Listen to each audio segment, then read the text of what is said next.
तो ये लीजिए dear students, lesson 6 class 8 the adventure of the speckled band part 2 की एक्सरसाइज शुरू कर रहे हैं। अभी क्वेश्चन फर्स्ट देखिए, थिंक एंड आंसर से। Form groups of 4। वैसे तो ये बच्चों का खुद का काम करने का होता है, हम क्लास में खुद ही बच्चों से कराते हैं, लेकिन फिर भी मैंने कर दिया है। 5 क्लूज़ आपने देने थे। Holmes found at doctor Roylott's home.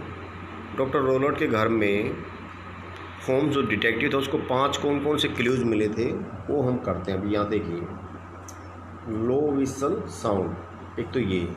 दूसरा ये फेक बेल पुल थी, जो बेल पुल लिखा हुआ है फेक बेल पुल थी, इसका आगे फेक लगा लेना आप। आगे है मेटल क्लैंगिंग, मिल्क सोसर जो उस पर सेब के ऊपर रखा हुआ था तिजोरी पे। वेंटिलेटिंग डक्ट, एक वेंटिलेटर लगा हुआ था रोशनदान दोनों कमरों के बीच में, जो जूलिया स्टोनर थी और उसके पिताजी रोलर्ट था, उसके बीच में नया नया वो भी लगा था। तो ये 5 क्लूज़ मिले, तो और भी मिले थे लेकिन 5 इसमें लिखे, 5 हमने लिख दिए हैं। अगला क्वेश्चन नंबर 2 है, इन ग्रुप्स ऑफ 4। ये 4 बच्चों का ग्रुप बना के काम करना था। मैंने वैसे भी आपको पहले बताया था कि भाई इसको कैसे करना है। तो आप देखिए question number 3, choose the correct option. ये MCQ आ गए हैं आपके। Warn the lady to lock her door at night. रात को दरवाजे लॉक करने के लिए उसके पिताजी ने चेतावनी दी थी कि मैं आपके दरवाज़ों को लॉक कर दूँगा बाहर से। तो किसने दी थी? राल्फ स्टोनर ने, शेरलॉक होम्स ने, ग्रीम्सबाय रोलर्ट ने। तो उसके पिताजी जो ग्रीम्सबाय रोलर्ट था उसने ये चेतावनी दी थी। तो आपका जो आंसर है वो थर्ड है। थर्ड ऑप्शन पे आप राइट टिक करेंगे, जैसा कि आप स्क्रीन पर देख रहे हैं। थर्ड में आपने राइट टिक करना है। फिर आपका है, in the statement in fact the house repair seems uncalled for. The words in bold mean, जो बोल्ड में ये जो वर्ड्स लिखे हुए अनकॉल्ड फॉर, तो इसका मीनिंग बताना था। तो इसका मीनिंग है अननेसेसरी। अनकॉल्ड फॉर अननेसेसरी, अनावश्यक रूप से। उसकी मरम्मत उसके पिताजी ने शुरू करा दी थी मकान की, वो अनावश्यक रूप से कराई थी, ज़रूरत नहीं थी। अगला है C, the coroner decided that Roylott's death was an accident. क्या था? एक दुर्घटना थी। कोरोनर जो था, जो हत्या की जांच कर रहा था, उसने डिसाइड किया कि रोलर्ट की जो डेथ थी वो एक एक्सीडेंट थी, प्लान मर्डर नहीं थी। अब देखिए, Helen stoner slept in the room of her. वह किसके कमरे में सोई थी? हेलन स्टोनर जो थी अपनी बहन जूलिया के कमरे में सोई थी। तो इसका सिस्टर जो ऑप्शन दे रखा है यह यहाँ पे आएगा फिर इन द ब्लैंक्स में। नेक्स्ट आपका है, the room was pretty bare except for a beautiful scenery आएगा इसमें, क्योंकि बेलपुल नहीं आएगा। और जो ये देखा बोथ फर्स्ट एंड सेकंड, ये भी नहीं आएगा, क्योंकि सीनरी आएगा। सीनरी होती बहुत सुंदर होती है। सीनरी जितनी सुंदर तो नहीं थी, उसकी तुलना में सुंदर तो था वो, लेकिन इतना सुंदर नहीं था। उसके जो कमरे थे, प्रेटी बेयर थे रूम्स, लेकिन सीनरी से सुंदर नहीं थे। तो ये आपका हो गया इस पेज से। अब नेक्स्ट पेज पे तो देखिए स्टूडेंट्स, नेक्स्ट है, कंप्लीट द फॉलोइंग स्टेटमेंट्स। इन स्टेटमेंट्स को कंप्लीट करना था आप according to your story, according to your chapter. आपने इसको कंप्लीट करना था। Miss Stoner lighted lamp in her sister's room as signal to Holmes and Watson. Holmes और वॉटसन जो डिटेक्टिव, उनको सिग्नल करने के लिए, सिग्नल देने के लिए उसने रूम में लैम्प को जो है लाइट किया था। आगे देखिए, Holmes and Watson crept quietly into Julia's former bedroom through the window से उन्होंने एंटर किया था फॉर्मर बेडरूम में। Holmes suggested that there was an animal in the safe because there was a saucer, क्योंकि वहाँ पे एक सोसर रखा हुआ था, इसलिए होम्स ने सजेस्ट किया कि इसमें जो सेफ है इसमें कोई एनिमल है। आगे है, Holmes realised that the ventilator was used as a bridge. Ventilator को जो यूज़ किया था दोनों दीवारों, उसके दोनों कमरों के बीच में था। जूलिया स्टोनर और उसके पिताजी के रूम के बीच में वेंटिलेटर लगा हुआ था। एज ए ब्रिज उसको यूज़ किया था। उसमें से स्नेक को पार कराता था। Roylott died because he was playing with a dangerous pet. Roylott जो उस लड़के पिताजी था उसकी डेथ हो गई थी, एक्सीडेंटल डेथ थी, और क्योंकि वो खेलता था डेंजरस पेट के साथ। अब आता अपना क्वेश्चन नंबर 5। इसके आंसर मैंने लिखे हुए हैं, अब रिटन है, उसको मैं उस पेज को ले लेता हूँ, उसमें से समझाऊँ। तो ये हैं आपके written question answers. Answer the question number 5 के जो पार्ट्स थे। Describe the house when Holmes began his investigation. जब होम्स ने इन्वेस्टिगेशन शुरू किया तो जब वो हाउस में क्या था क्या नहीं था उसको डिस्क्राइब करना है उस समय का। That time half the house was totally falling down. आधा घर जो था पूर्ण रूप से गिरा दिया गया था। But the right wing where Miss Stoner and Roylott live, जहाँ पे स्टोनर और मिस स्टोनर जो लड़की थी और रोयलोट रहते थे, was in a pretty good condition, वो एक अच्छी कंडीशन में था जब इन्होंने इन्वेस्टिगेशन शुरू किया। ये जब की बात है। आगे है बी पार्ट क्वेश्चन का। There was something else that was pretty weird apart from the fake bell pull. What was it, ये क्या था, and why was it weird for, और इसको क्यों ताना वाना बुना गया था इसका। इट वॉज वेंटिलेटिंग डक्ट, वो जो फेक बैल्कन थी उसके अलावा क्या था, एक वेंटिलेटिंग डक्ट था। However it didn't go outside but led from Julia's bedroom to Roylott's room, लेकिन ये बाहर नहीं जाता था। ये जो वेंटिलेटिंग डक्ट था ये लगा हुआ था, ये बाहर नहीं था, बाहर से कोई भी चीज़ आने जा नहीं सकती थी इसके अंदर, लेकिन ये जूलिया के कमरे से उसके पिताजी के कमरे तक था। It was used as a bridge to pass something, वो चीज़ गुजारने के लिए ब्रिज का काम करता था, पुल का काम करता था। अगला क्वेश्चन है what did Holmes and Watson do when Miss Stoner signalled to them. जब मिस स्टोनर ने उनको सिग्नल किया तो वॉटसन और होम्स ने क्या किया। That she was going to her old bedroom, जब वह बाहर जा रही थी, अपने दूसरे बेडरूम में जा रही थी मिस स्टोनर, तो वह उनको सिग्नल करके गई थी अपने रूम में बुला के। तो दे स्निक्ड, तो उन्होंने क्या किया, दोनों ने जो डिटेक्टर थे, दे स्निक्ड ऑन टू द एस्टेट, जो उसकी संपत्ति जो उसका मकान था उसमें वो धीरे से चले गए थे, एंटर करके गए थे। द दे आएगा पे THEY आएगा, यहाँ सभी बच्चे ठीक कर लेना इसको। दे क्रैक्ड क्वाइटली, वे शांति से उसके अंदर आराम से बिल्कुल अंदर चले गए थे। Into Julia's former bedroom through the window के द्वारा। अगला question what happened around 3 AM, 3 AM के सुबह 3 बजे क्या हुआ।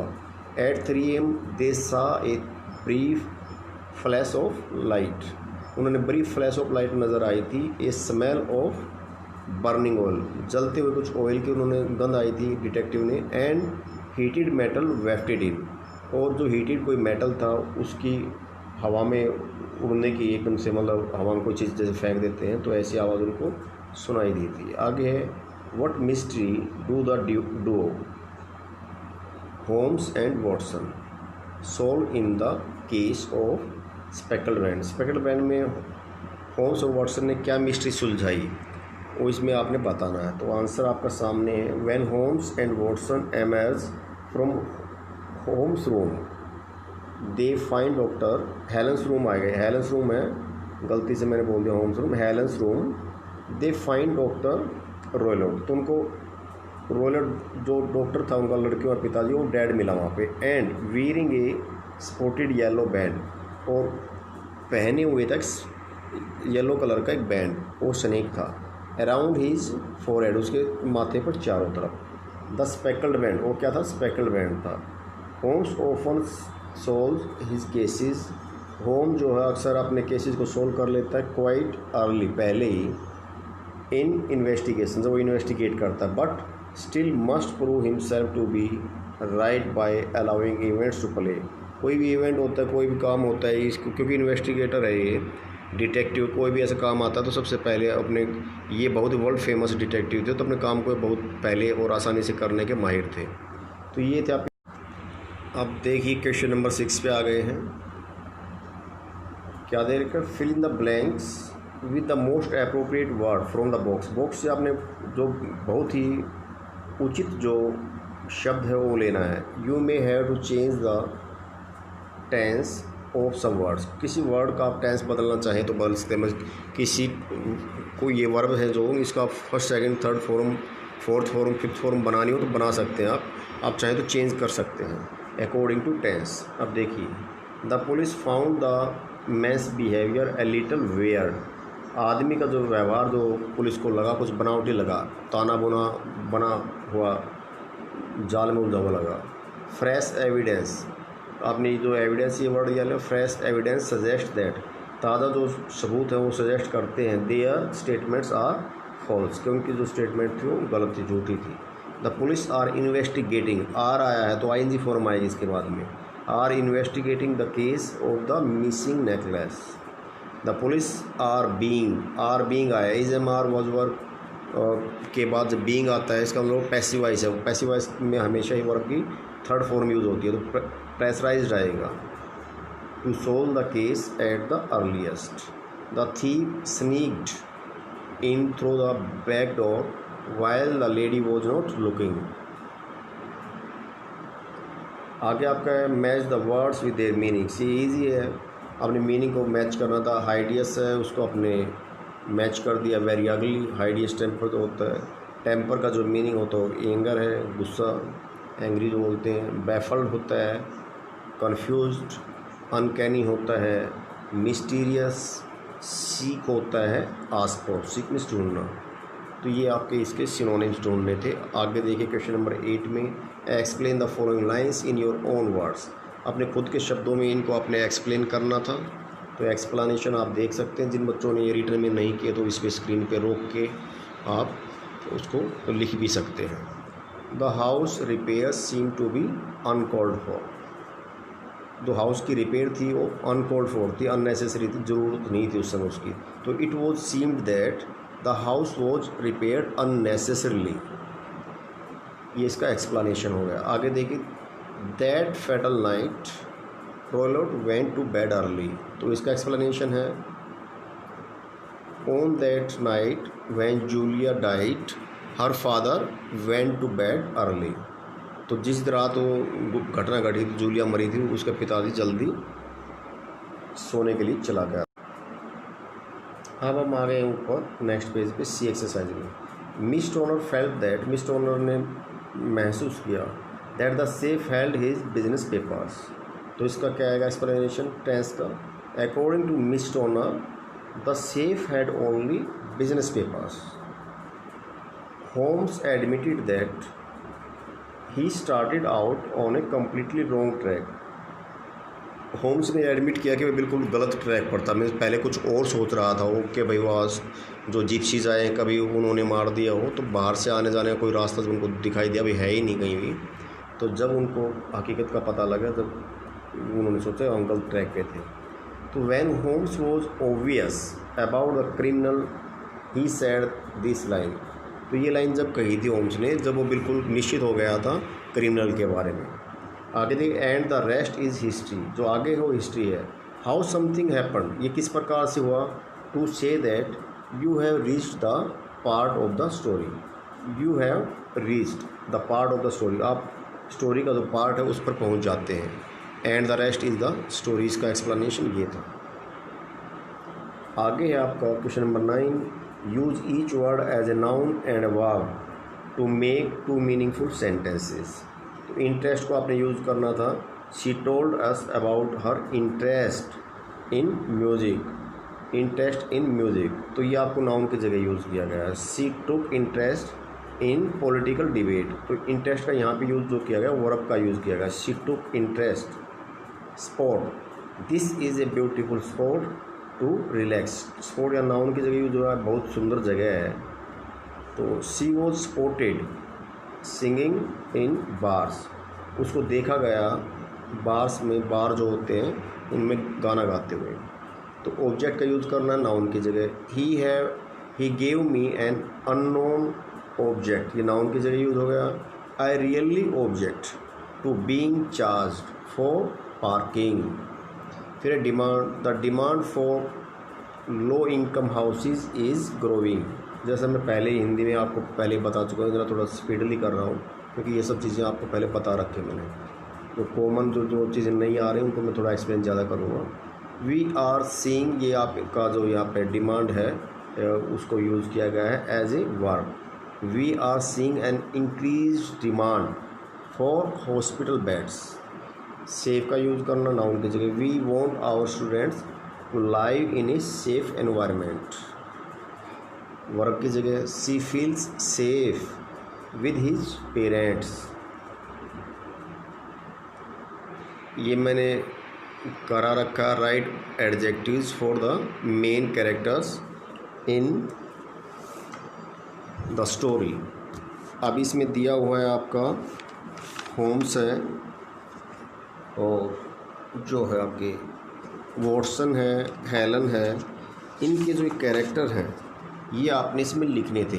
डॉक्टर रॉयलॉट है तो इनके एक एक तो इन्होंने दे रखे, मेन जो कैरेक्टर है इनके वो इन्होंने इसमें दे दिए गए हैं, एडजेक्टिव दे दिए गए। जो भी 4 कैरेक्टर हैं इनके चारों के एक एक जो एडजेक्टिव बहुत अच्छा इन्होंने दे दिया है। कैलकुलेटिव कैरेक्टर इसका एडजेक्टिव थी एक तो होम्स की, लेकिन वो यूज़ करें जो स्टोरी में आई हुई है। तो इसका कैलकुलेटिव के नीचे आप लिख सकते हैं। दूसरा बैफल्ड, वो बैफल्ड था होम्स।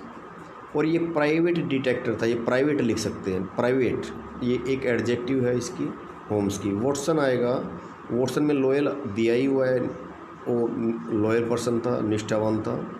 ये बेस्ट फ्रेंड था वॉटसन, बेस्ट फ्रेंड लिखते थे, बेस्ट आ गया आपके एडजेक्टिव। और मोर जेंटलमैन कह सकते हैं, तो मोर जो है ये आपकी एडजेक्टिव यूज़ हो जाएगी। हेलन वाली में जो एनेक्सियस दे रखा है आप इसमें, ये यंग वुमेन थी ये, तो यंग इसमें भर सकते हैं। दूसरा ये एडजेक्टिव हो जाए वो वेरी कर सकते हैं, वेरी इंटरेस्टिंग थी ये। और क्राफ्टी जो है ये इसमें एक एडजेक्टिव दिया हुआ डॉक्टर रॉयलॉट का, ये फॉर्मर आप कर सकते हैं। और एग्जोटिक, फॉर्मर और एग्जोटिक, एग्जोटिक की स्पेलिंग आएगी EXOTIC, एग्जोटिक। मैंने थोड़ा बोल के बता दी, एकदम से दिखाई दिया तो मैं चलो मैं बोल के बता देते हैं इनको। तो अभी दोबारा से रुक के सुन सकते हैं आप इसको, दोबारा से वीडियो को सुन के उसको भर सकते हैं। आगे देखिए, we know that an adverb is a word और फ्रेज। जो एडवर्ब होती है वो शब्द ऐसा होता है या फ्रेज होती है that modifies the meaning of an adjective, जो एक एडजेक्टिव के मीनिंग को मॉडिफाई कर देती है। कोई वर्ब हो उसके मीनिंग को मॉडिफाई कर देगी, या कोई एडवर्ब है उसको एडवर्ब को खुद के मीनिंग को मॉडिफाई कर देती है, उसको हम एडवर्ब कहते हैं। एक्सप्रेसिंग जैसे मैनर है, प्लेस है, टाइम और डिग्री। तो ये पहले मैंने जो ग्रामर का टॉपिक कराया था एडवर्ब वाला, उसमें कंप्लीट करा रखा है। तो आगे चलते हैं। जैसे gently, here, now, very carefully, upstairs, ये क्या है, एडवर्ब्स है। Bill walked slowly down the lane, he could have walked hurriedly, इसमें आएगा हरीडली। तो आपने ये ly इसमें मोस्टली आता है एडवर्ब्स में, उसको मॉडिफाई करने के लिए वर्ब्स को। तो आप ये 11th में देखिए अंडरलाइन करना था the adverbs in the sentences. तो आपने इसमें क्या करना है, जो मैंने अंडरलाइन कर रखा ना ये आपकी एडवर्ब है, इसमें टाइम ज़्यादा नहीं लेंगे, ईजी है। तो फर्स्ट में ए में हो गया हैवीली, दूसरे में आप बी में देख रहे हैं ओपनली, और तीसरे में सी में जो आया क्यूरियसली। अब हम आ गए नेक्स्ट पेज पे और लास्ट पेज पे। तो डी और ई में देखिए, उसमें कम्प्लीटली और क्वाइटली, ये आपकी एडवर्ब है। इजी है एडवर्ब को फाइंड आउट करना। तो ये 5 के 5 अंडरलाइन जो कर रखे थे ये है। क्वेश्चन नंबर 12 देखिए, complete the idioms and give the meaning of each, और प्रत्येक का मीनिंग बताइए। पहले तो आपने इसको कंप्लीट करना है, फिल करना है। तो फिल आप स्क्रीन पे देख रहे हैं, मैंने इसको फिल कर रखा है। आगे हम शुरू करते हैं। A, to let the cat out of the bag, to let the cat out of the bag. तो कैट और बैग इसमें आना था, तो इसकी जो ईडियम है इसका मीनिंग क्या बना, तो to allow a secret to be known, किसी भी सीक्रेट को मतलब जानने दो, उसके बारे में बताइए, अलाउ कीजिए, मतलब सच्चाई को बाहर आने दो। तो जैसे बैग से बिल्ली को बाहर आने दो, तो ये एक ईडियम थी। बी है to get into hot water. एक तो वो वार्म होता है गर्म पानी जिसमें नहाया जा सकता है, हॉट होता है गर्म जिसमें आपकी स्किन जल जाएगी, झुलस जाएगी। तो हॉट वाटर नुकसानदायक होता है। तो to get into hot waters का जो एक्सप्लेनेशन है, मीनिंग जो रहेगा, to be in a difficult situation, किसी मुसीबत में पड़ जाना, मुसीबत की स्थिति में पड़ जाना। To make both ends meet, दोनों सिरों को आपस में मिला देना। तो इसका क्या है, earn just enough money to live on, मतलब पर्याप्त धन कमाना चाहिए जिससे कि हम जीवित रह सके, इतना तो होना ज़रूरी है। ये नहीं कि भाई हम कर्ज ले लेके खाते रहें, तो अपना खुद का गुजारा करने के लिए इतना ज़रूरी है। तो आगे है आपका to turn over a new leaf, नया पत्ता टर्न करना भी, नया पत्ता उगाना, जैसे पेड़ों में नए पत्ते उगते हैं, नई शुरुआत होती है। तो start to behave in a better way, तो किसी भी चीज़ की दोबारा से नए सिरे से शुरुआत करना, एक नए तरीके से, अच्छे तरीके से। Write the similes in the following sentences, नीचे जो सेंटेंस दे रखे हैं सिमाइल्स भरने हैं। बिजी है, ब्लाइंड है, लाइट है, फ्रेश है, क्वाइट है, ये वर्ड इन्हीं में आएंगे, लेकिन वो मीनिंग्स पढ़ लेना पहले उसके अकॉर्डिंग है। जैसे he is unable to read without his glasses, बगैर चश्मे के पढ़ना उसके लिए अनेबल है। तो इसमें आपका देख रहे हो ऊपर कितने क्वाइट में शांत होता, फ्रेश ताज़ा होता, लाइट रोशनी होती, ब्लाइंड अंधा होता, बिजी व्यस्त होता है। लेकिन अब बगैर चश्मे पढ़ना तो आसान नहीं है, तो इसमें ब्लाइंड वाली बात आएगी। तो Ravi is as blind as a bat, bat जो होता है चमगादड़ जो बोलते, चकचुंदर जो होता है रात को घूमता है, वो अंधा होता है। रवि तो चमगादड़ की तरह अंधा है, ऐसे कहा जा सकता है। Mary is as busy as a bee, इससे पहले हम ये पढ़ लेना चाहिए था, she works hard and sincerely, वह जो काम करती वर्क्स करती है हार्ड एंड सिंसियरली तरीके से करती है। तो Mary is as busy as a bee. You must be as quiet as a mouse, एक चूहे की तरह आपको शांत रहना चाहिए। Because the baby is sleep, क्योंकि बच्चा सोया हुआ है, इसका मतलब आपको शांत रहना चाहिए। ऊपर वाले उसमें से जो आएगा मीनिंग इसमें। आगे this box is as light as a feather, ये जो बॉक्स है इतना हल्का है जितना कि लाइट का मीनिंग हल्का भी होता है, लाइट का मीनिंग रोशनी होती है, यहाँ पे हल्के के लिए आया है। Even an old man can carry it easily, यहाँ तक कि कोई बूढ़ा आदमी भी इसको आसानी से ले जा सकता है, तो इसका मतलब हल्की चीज़ है। तो I always feel as fresh as a daisy after my shower के बाद, मतलब नहाने के बाद अपना बड़ा फ्रेश फील करते हैं, तो फ्रेश आएगा इसमें। आगे आपका जो क्वेश्चन दिया है, question number 14, let us right, ये लिखने का काम होता है स्टूडेंट्स का ही होता है सारा, थोड़ा बता देता हूँ। Write a paragraph on the qualities of Holmes as a good detective as you understand from the lesson, जो आपने अंडरस्टैंड किया लेसन को पढ़ करके आपको क्या गुड क्वालिटीज़ नज़र आ रही हैं होम्स की, वो लिखनी है। इसमें कोई याद करने का कुछ नहीं, राइटिंग वर्क होता है बच्चों का, तो फाइंड आउट कीजिए, उसमें राइटिंग का काम कर लीजिए। अब है क्वेश्चन नंबर 15, तो create 3 possible headlines for a newspaper, किसी भी न्यूज़पेपर के लिए जो संभावित एक पॉसिबल जो हेडलाइंस हो सकती हैं। Article about the night's event, जो रात की जो घटनाएं घटी थी, इवेंट्स वहाँ पे हुई थी, that took place at the Stoke Moran house में जो भी घटनाएं घटी थी उस रात को, उससे संबंधित कुछ 8-10 लाइनें आपने लिख देनी है, 7-8 लाइनें, जो एक आर्टिकल बन जाएगा आपका, और आपका राइटिंग वर्क हो जाएगा। ये उस रात को जो भी घटनाएं घटी थी आप इससे भी ले सकते हैं, अपनी स्टोरी से भी। तो ये बता रहा मान वाले किसी न्यूज़पेपर में हेडलाइन देनी हो तो क्या क्या मेन पॉइंट्स उसमें देने होते हैं, तो वो आपने फाइंड आउट करके वो लिख देने हैं। तो ये हो गया आपका लेसन कंप्लीट। आपने पूरी कंप्लीटली वीडियो देखी है, इसके लिए आपका बहुत बहुत धन्यवाद। और इसको अपना है ना डाउनलोड कर लिया करो, क्योंकि फ्यूचर में मान लीजिए आपकी जिस क्लास की भी वीडियो आती है तो उसी क्लास के बच्चों को ये डाउनलोड कर लेनी चाहिए, ताकि फ्यूचर में without net you can watch this video. क्योंकि ये अभी याद है, मान लीजिए 1 महीने बाद फिर से मान लीजिए कोई टेस्ट है, कोई बात है, फिर से आपको उसको देखने की ज़रूरत पड़ेगी, तो आपको फिर ढूंढनी नहीं पड़ेगी। आपकी जो डाउनलोडेड उसमें डाउनलोड वाले में क्लिक करेंगे आप, डाउनलोड की जो भी डाउनलोड करके वो आ जाएंगे आपके सामने, तो आपको ये फ़ायदा रहेगा। Thank you very much again.